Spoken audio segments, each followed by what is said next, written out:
New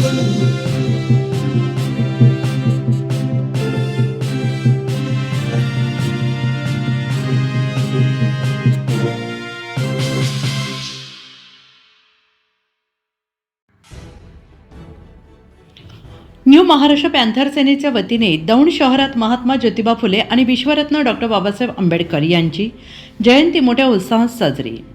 11 April रोजी महात्मा ज्योतिबा फुले यांच्या जयंतीनिमित्त खेळ पैठणीचा कार्यक्रम आयोजित केला होता. 12 एप्रिल रोजी गरजू विद्यार्थ्यांना शालेय साहित्याचं वाटप आणि विविध क्षेत्रातील मान्यवरांचा सन्मानचिन्ह देऊन गौरव करण्यात आला. 14 एप्रिल रोजी दौंड येथील आंबेडकर चौकात महामानव डॉक्टर बाबासाहेब आंबेडकर यांच्या पुतळ्यास पुष्पहार अर्पण करून महामानव यांच्या विचारांची पुस्तके आणि अन्नदान करण्यात आले. न्यू महाराष्ट्र पॅन्थर सेनेचे संस्थापक अध्यक्ष पॅन्थर जयदीप माणिक बगाडे यांनी हे आयोजन केले आहे.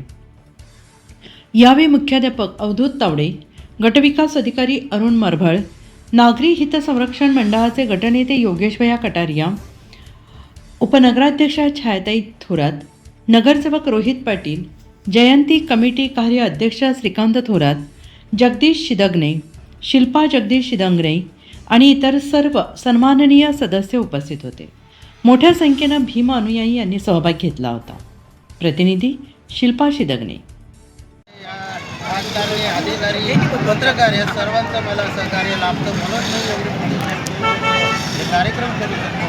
त्यामुळं मला ज्यांनी कळत न कळत मी पडद्या आणून समस्या मला मदत मी केलेली त्यांचीसुद्धा आपल्या चॅनलच्या माध्यमातून आभार व्यक्त करतो आणि आपल्या सहकार्याने मी नेहमी असेच कार्यक्रम करत राहू, अशीसुद्धा आशीर्वाद मला मिळत राहू अशी सदिच्छा व्यक्त